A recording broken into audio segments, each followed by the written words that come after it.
I'm going to provide the tools and techniques for successful home snow removal. Um, you can get a good exercise doing this without straining your back and hurting yourself. We recently had a snow event here in North Carolina. I also lived in Oklahoma, I-40, Interstate I-40, east to west, in the Carolinas.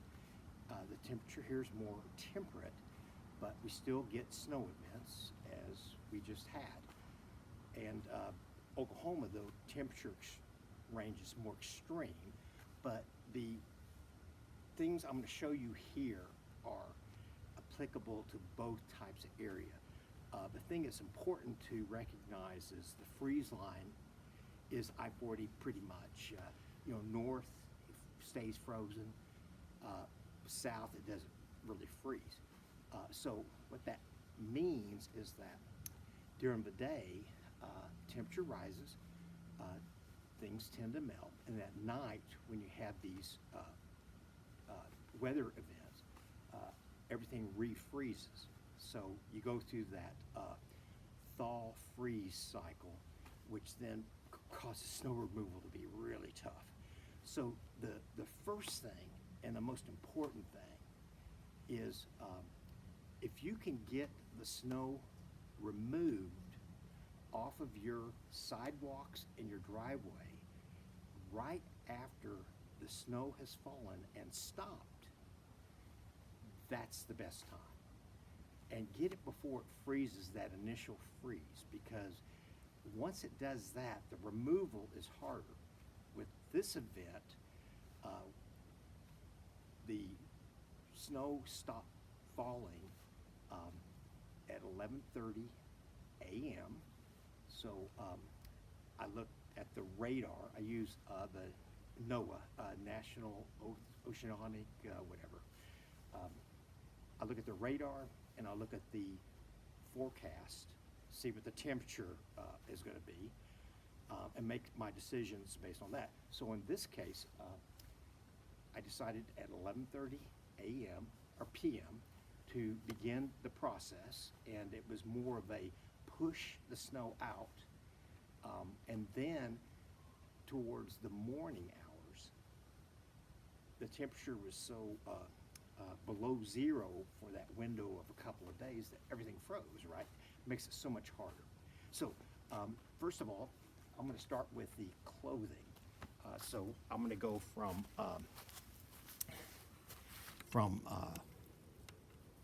outer garments to inner garments.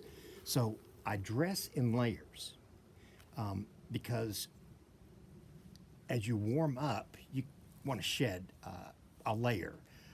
So you don't want to be sweating. You want to have a good aerobic exercise, but try to keep your temperature not too hot, not too cold, right? So I'll start off by wearing like 3 long sleeve outer shirts, and then I'll wear a heavy sweatpants, some long johns, breathable underwear, and then 2 pairs of socks, and then work boots. And I use my skiing gloves I use when I go snow skiing, okay? And so now let's go through the tools. I have 3 types of snow shovels and a floor scraper. Now the floor scraper is what is used for removing wood flooring and tile flooring, etc. when you're doing remodel. And it has this bladed knife on it that is really good for removing ice. So if you get into a situation, we get that here too, as well as back in Oklahoma, you'll get a snow, and then the temperature will warm up, and it'll become sleet, and then it drops down. So what you end up with is basically a solid sheet of ice. And this is really good for breaking that up. You can just press along, and the way I would do that in a section is I would do one into the other and then move over maybe a foot, do the same, the same, the same, and then go back and fill in the blanks, and then use the snow shovels to push the broken up snow ice mixture off. Now,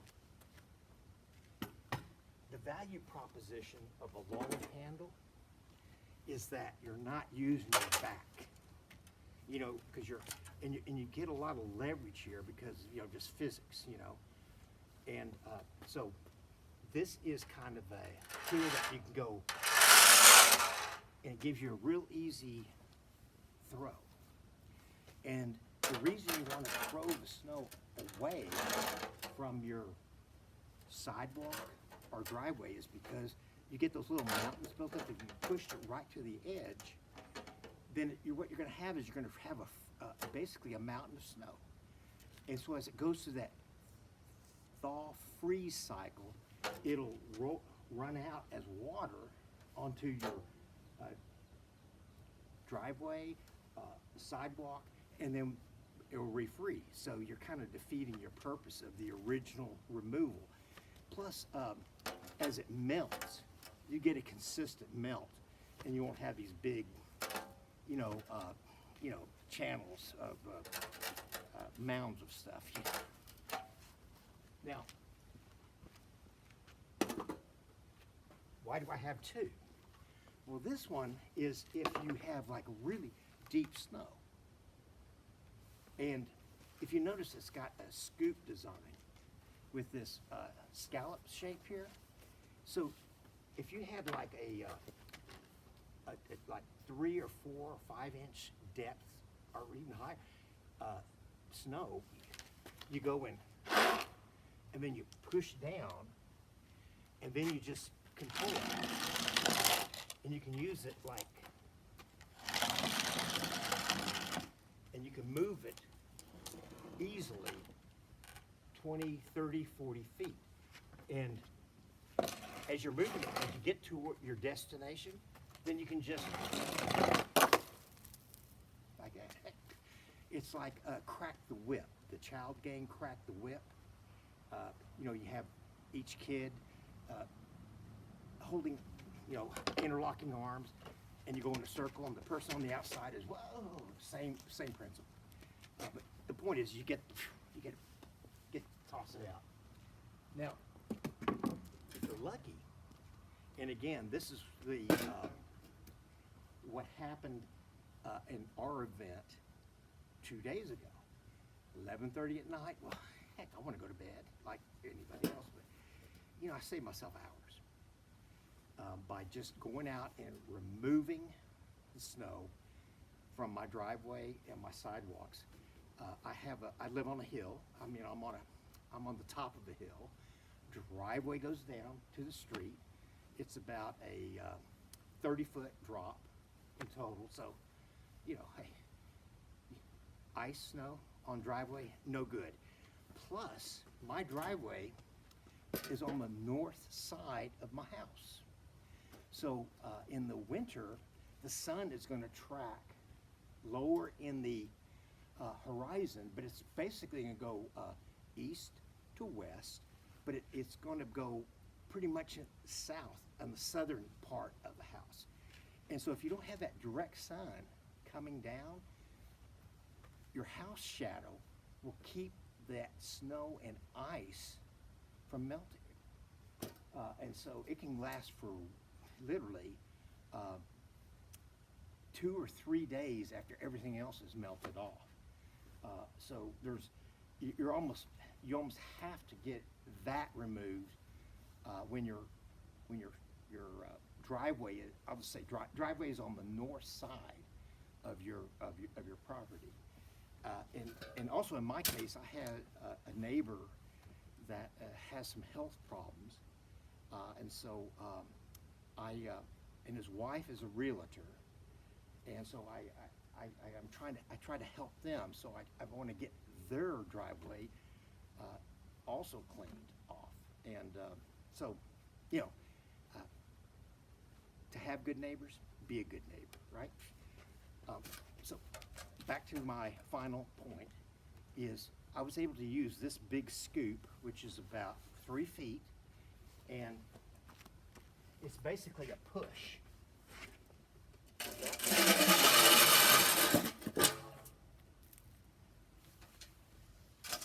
Do not use your muscles of your back. Use your legs, stand upright, and for me, it's a good aerobic exercise, like jogging. I did a lot of jogging in my professional life.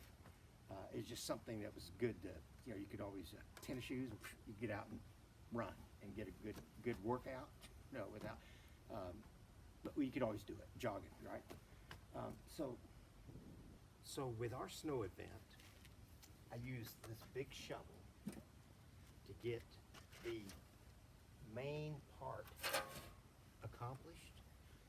And as I mentioned, I have a like a 30-foot drop on my driveway down to the street level. And the way I would do this is I would go kind of a Z pattern. So I would like that to across diagonally to one end of the driveway. Then I would go Z pattern that way and continue that Z pattern all the way down till I reach the end. And then I'd turn around and basically work that Z pattern back up. So I'm getting the most amount of area covered with the Z pattern for the least amount of effort.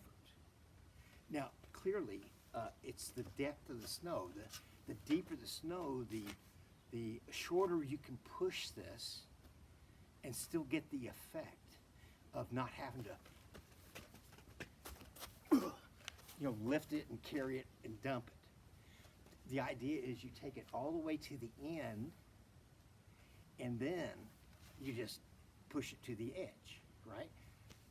If not, then you use that gray scalloped device I showed you earlier, and then you just work your way into that Z pattern and move it, move it back and dispose of it. Now, once I have covered the majority of the property, the driveway area, this is the cleanup. So those little trailers where you would push it along and some of it falls off, I don't try to go back and get that with this one. I come back with this because it's a light shovel. You get the point. Then at the boundary where I had built up those mounds, this is where I go and spread this out. So I hope that has been helpful.